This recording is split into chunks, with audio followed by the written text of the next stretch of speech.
Well, I want you to think about when you see someone who looks like an overnight success. That's a 20-year overnight success. But self-made billionaire, did it on her terms. But I told you to start with that 80% of wealth building is psychology and 20% is mechanics. How much of what she did was mechanical, was strategic? She's very smart, but most of it was really psychology. If you see that, raise your hand and say, I. See, I looked at my notes again because I take notes every time I'm around somebody, even though I know them well. I was like, once again, what made her successful? 7 years of door-to-door sales. Without that, none of this would happen because she learned to develop the skill of knowing how to get across to someone, how in a short time to make sure you put the benefit in their terms, how to read their body language. All that came from 7 years. Also, the persistence that's required to be in door-to-door sales for 7 years. I was in it for 3.5 years. I completely relate. I used to go and sell music to people. They call people up and say, hey, we're a great new music company in the area. What kind of music do you like? One of our people's going to drop by and give you a free gift. And then I would talk my way in the door and give a 2-hour presentation on why you should sign up for this music club. We had to get so many tapes a month. And I learned how to talk to people that were drunk. I was in rich people's homes. I was in poor people's homes. I was poor. I had to learn how to discipline and push myself through at 2 in the morning. All of that background made it possible for her to do this. Now, you don't have to go through all that background, but you need skill. And that skill of understanding human beings. What else? How about her dad? Her dad teaching her every day, what have you failed at, and celebrating it. Teaching her to redefine failure. That's one of the biggest reasons people fail. Yesterday during our Zoom call, several people brought up their fear of failure or the issues of how to deal with it. Because it's critical, because failure is learning. If you learn, it's not a failure. And her dad taught her that every single day till she was willing to just try anything. She wasn't afraid anymore, not because she wasn't afraid, but because she'd done it so many times. Remember I said, I don't care how you feel. Do it, do it, do it, do it, and suddenly you'll feel good. Don't wait to feel good before you do it or you'll never begin. What else did she have? Incredible sense of urgency. Did you get that? Right? Death.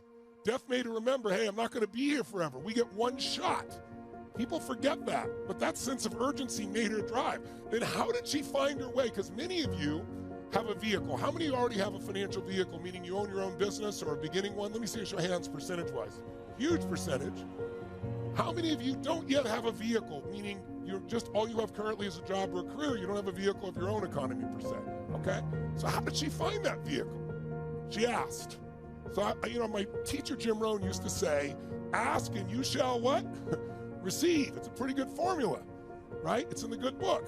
But what I learned being around Jim Rohn was you can't just ask, like, give me $1 million. You got to ask specifically. If you say, give me more money, here's $1, you're out of here.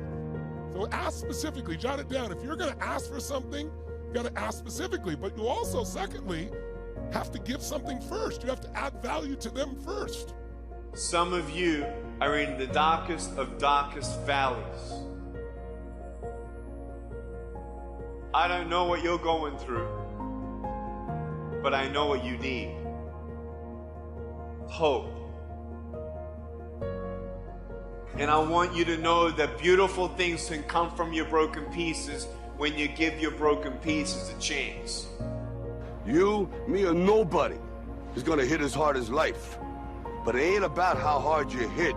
It's about how hard you can get hit and keep moving forward. How much you can take and keep moving forward. That's how winning is done. In the last 90 days, how many books have you read? In the last year, what new skill or knowledge have you acquired?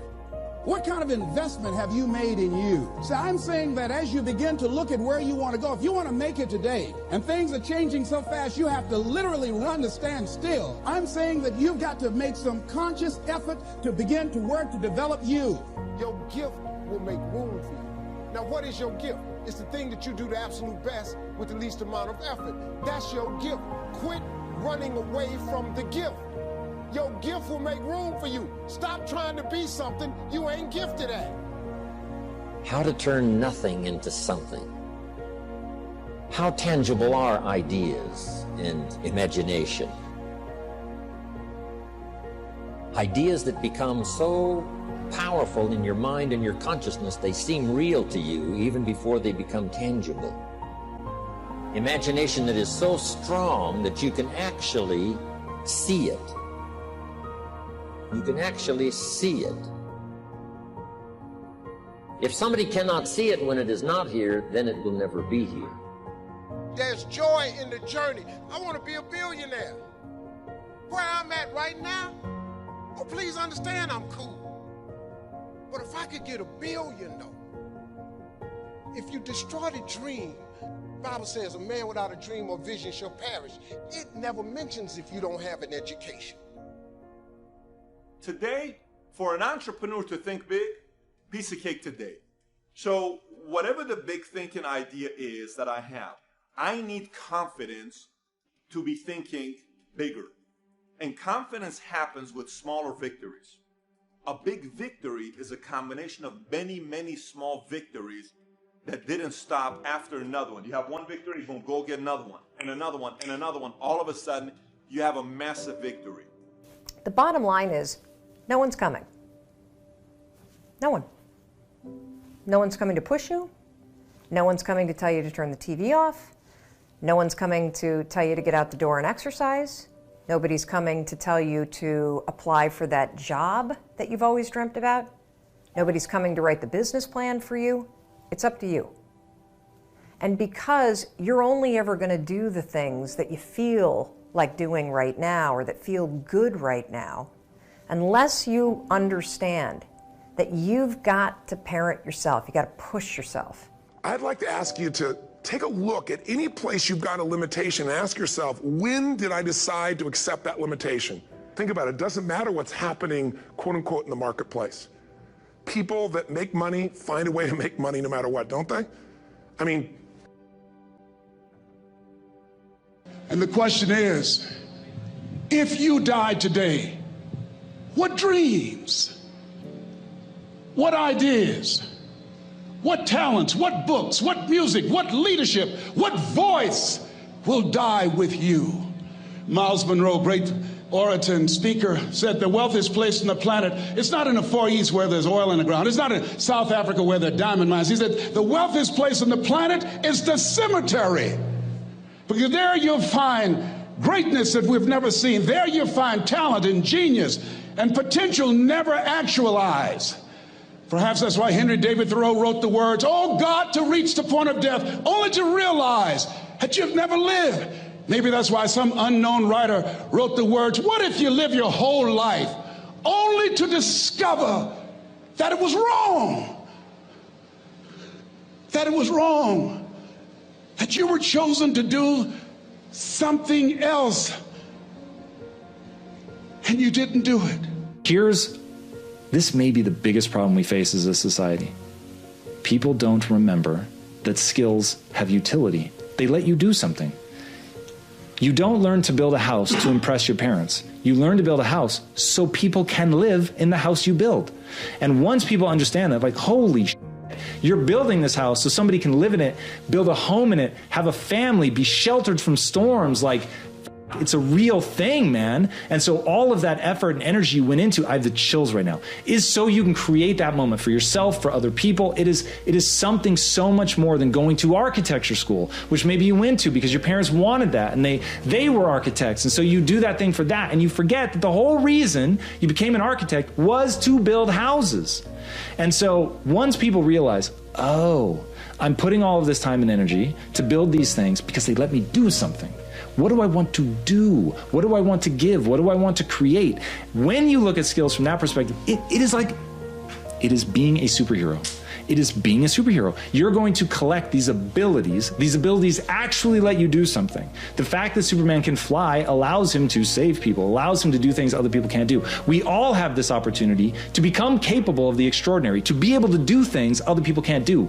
And that feels so good. If there's one thing to get excited over, that's it. Get excited over your ability to make yourself do the necessary things. What could you make yourself do starting tomorrow that would change it all? No! Tell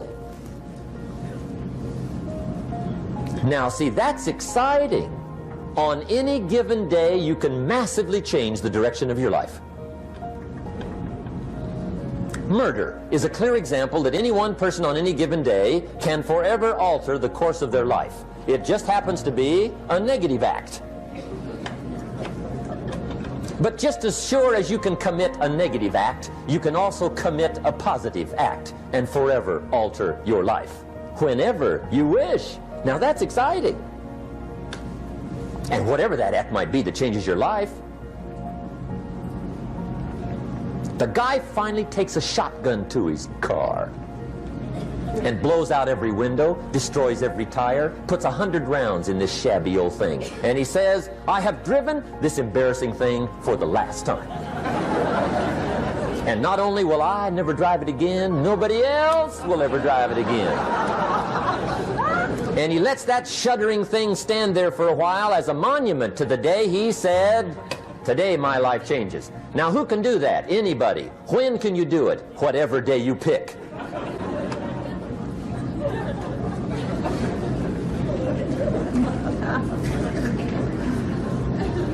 Now here's the key to discipline. Start with the little disciplines, get excited over the little disciplines, and get right on those, because those will lead to the big ones. You can't handle the big challenges in life unless you take on the little ones. Make a list of all the things you can do, get right on those, discipline yourself for those, both for the results and for the muscle and for the practice, so that when life hands you some big challenges, you'll be ready, you'll have the muscle. But see, if you don't handle the small ones, you can't take care of the big ones. Okay, here's what else it takes for life change. Self-motivation. Key phrase, self-motivation. I don't know why we call it self-motivation. It's really the only kind there is. You've got to motivate yourself. Because I found out you can't change people. They can change themselves, but you can't change them. Lord knows some I've tried. But see, it won't work. People have to change themselves. I learned some of those lessons early. I built a little sales organization way back in those early days. I'm 25. And I had some nice people. I said, I'm going to make these people successful if it kills me. I almost died, right? I mean, you can't do that.